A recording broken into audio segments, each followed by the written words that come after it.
So now we're going to be looking at your question that says, describe the weapons and warfare of World War One. So we're going to be looking at a couple different techniques that were used during World War One, as well as some new weapons that were used during this war for the first time ever. The first thing we're going to talk about was the type of warfare that was being fought, which is called trench warfare. And the idea of trench warfare is that you're going to dig a deep network of trenches and then set up machine guns, barbed wire, and various obstacles to separate you from your enemy. And basically, the trenches would be the area that you would live and fight from for the duration of the war. The idea of trench warfare had been used prior to this, even a little bit during the Civil War. It was a technique that they used. But World War I really became kind of the foreground for this technique being used. And they would set up, their camp and dig these trenches. And then typically there was an area between one side's trench and their opponent's trench. And they would refer to this territory as no man's land. And this was basically the area that if you ran through or tried to go across this area, it was highly likely that you were not going to survive the machine gun fire, artillery shells, or whatever. And it just, as a result, really made people stay in the trench and left for a lot of times, especially at the beginning of World War I, a stalemate where there was a lot of loss of life on both sides with very little ground being captured. So you might only move a mile in a year. That's how little ground would be captured from one side to the next, because the fighting was really kind of limited to, shooting across and then receiving fire and so on and so forth. So we'll talk about in class more some of the life for soldiers who were living in these trenches, because the reality is that when you were in the trench, that's where you were. You weren't, going and taking breaks and having time for yourself. You were surrounded by your fellow soldiers 24/7. You slept there, you ate there. A lot of times you didn't have access to, any type of showers or anything like that. So, the disease and the smells and all that kind of stuff were a reality.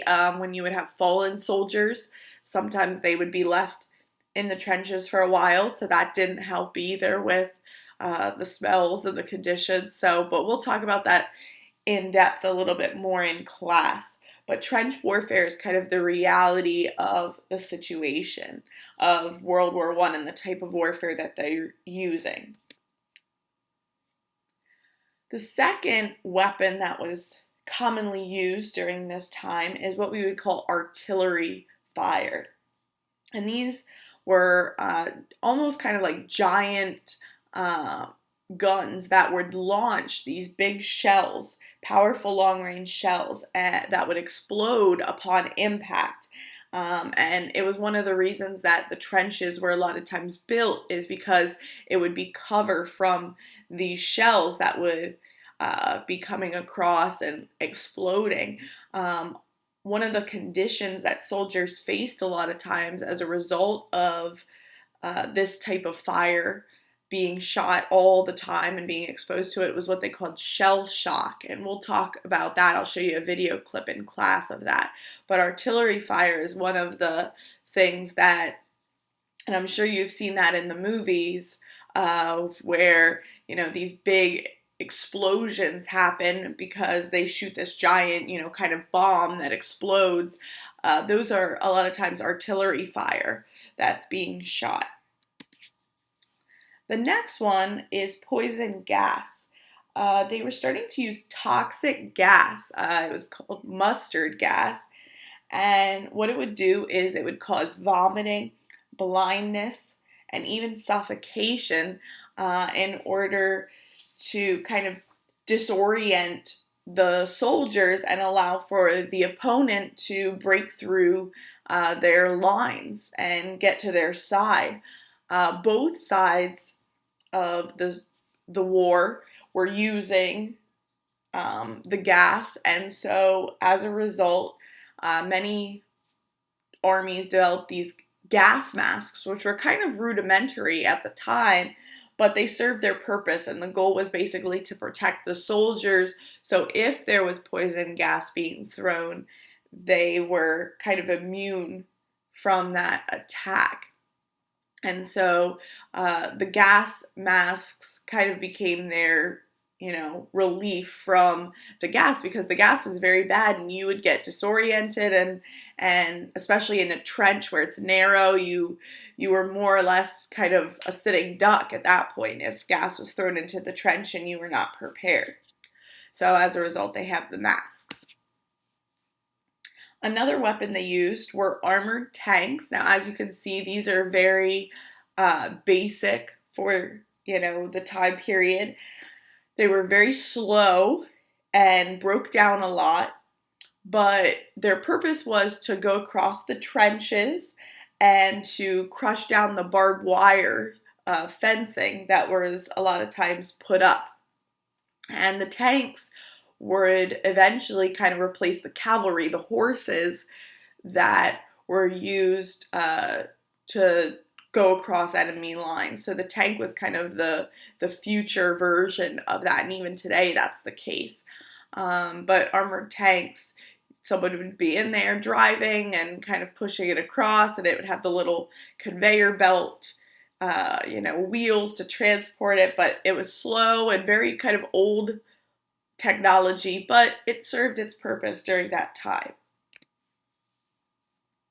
We also saw both sides using these zeppelins, which are giant blimps.